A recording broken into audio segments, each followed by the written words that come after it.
अगर सत्य है तो उसको प्रमाण की आवश्यकता नहीं है, फिर भी तुम्हारे मन में अगर संदेह है तो देवी एक काम करो, जो तुमरे मन अति संदेह हो। अब जितने पति इस पंडाल में बैठे हैं पति, उनसे मेरा निवेदन है, आप दुनिया में सबको समझा सकते हो,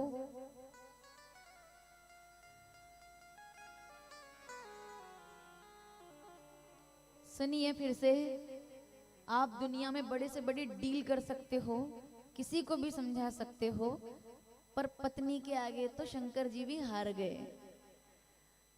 वो उनको नहीं समझा पाए, आखिर में भी 2 घंटे तक उन्होंने भी बहस की है, उनकी चर्चा हुई कि ये राम जी हैं, ये राम जी हैं, ये राम जी हैं। सती जी कहती है रो, फिर भी क्यों रो रहे हैं, नहीं आ रहा समझ में।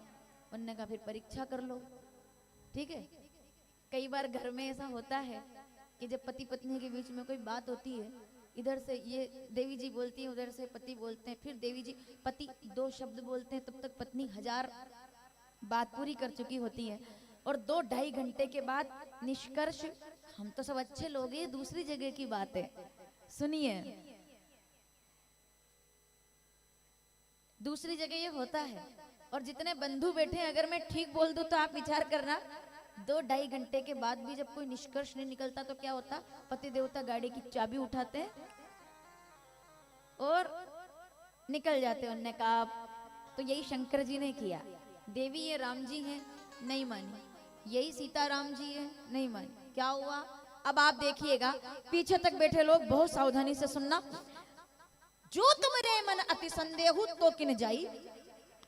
संदेह है, इस दुनिया में हर बीमारी का इलाज है, लेकिन याद रखना शंका ऐसी बीमारी है जिसका कोई इलाज नहीं बना है ना, वो खोखला कर देगी, लेकिन शंका और ओवर थिंकिंग, जरूरत से ज्यादा सोचना, ये मनुष्य को खोखला कर देता है दीमक की तरह। वो बैठा बैठा भी कभी अकेला नहीं रहता जो व्यक्ति ओवर थिंकिंग में रहता है। ओवर थिंकिंग, जरूरत से ज्यादा सोचना पागल कर देता है इंसान को, बिना काम की बातों को सोचना, ठीक है। अब माता सती नहीं समझ पाई तो शंकर जी ने कहा परीक्षा करो।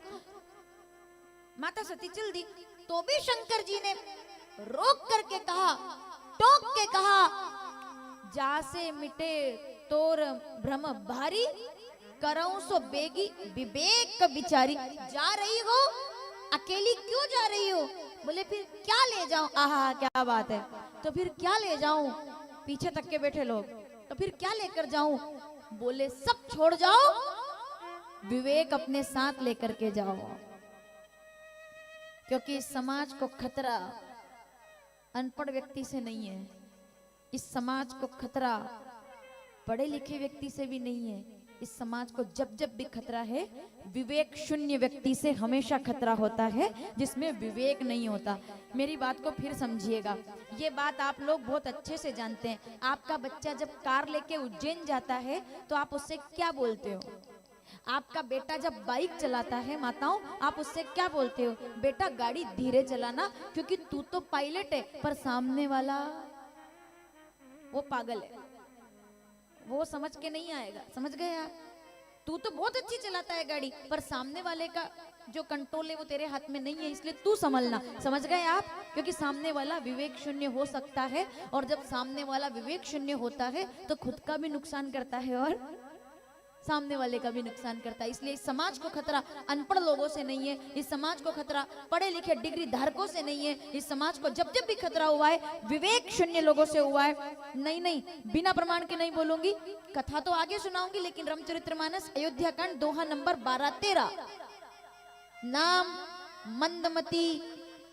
अब मैं नाम तो भूल गई हूँ, आपसे पूछूंगी मैं।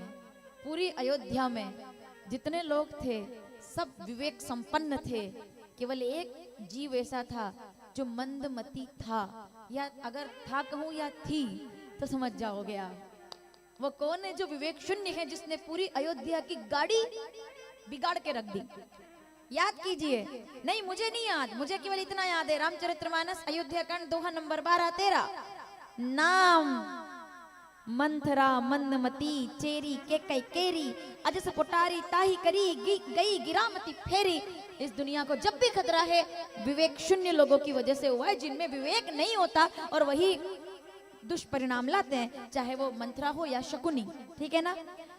तो विवेक वो करो जिससे विवेक विचार, बुद्धि से निर्णय करना। माताओं समझ में आ रहा है ना आपको?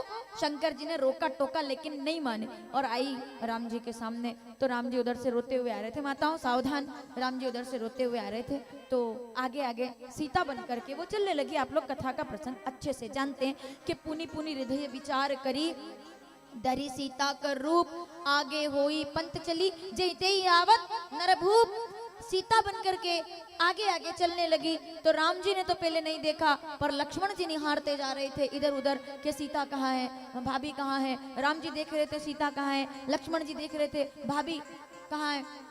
तो जब देखा तो राम जी ने तो बाद में देखा, लेकिन लखन लाल ने पहले देख लिया, और देख करके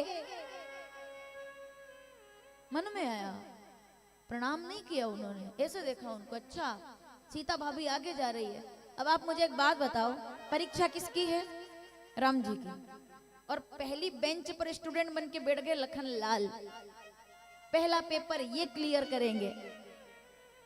तो अब सती जी सीता बन के आई है, आगे आगे चल रही है। लक्ष्मण जी कहते हैं पहली बात में पेपर खत्म, एक ही उत्तर है। ऐसे देखा और कहा चलो अपन भी लीला देखते हैं, क्योंकि जान गए कि देवी जी आगे जा रही है। ये कौन है? ये तो इतना गहन और गूढ़ बात तो राम जी पता करेंगे, पर मैं लखन दशरथ नंदन सुमित्रा का बेटा, मैं ये कह सकता हूँ कि ये किसकी रचना है मुझे नहीं पता, पर ये मेरी भाभी नहीं हो सकती है। कौन है? नहीं पता। आधार कार्ड क्या है? नहीं पता। क्या आइडेंटिटी है? नहीं पता, पर मेरी भाभी नहीं है। तो देवताओं ने इशारा करके पूछा आपने कैसे जाना कि भाभी नहीं है? लखनलाल जी कहते हैं चित्र से तो भाभी है, पर चरित्र से भाभी नहीं है। चित्र से देव बना जा सकता है, चरित्र से देव बनना ही देव होना होता है। पीछे तक के बैठे लोग सावधान। लखनलाल कहते हैं अगर मेरी भाभी माँ होती तो कभी भी राम जी के आगे नहीं चलती, हमेशा राम जी के पीछे चलती। पत्नी वही घर बनाती है जो या तो पति के साथ चलती है या पति के बाद चलती है।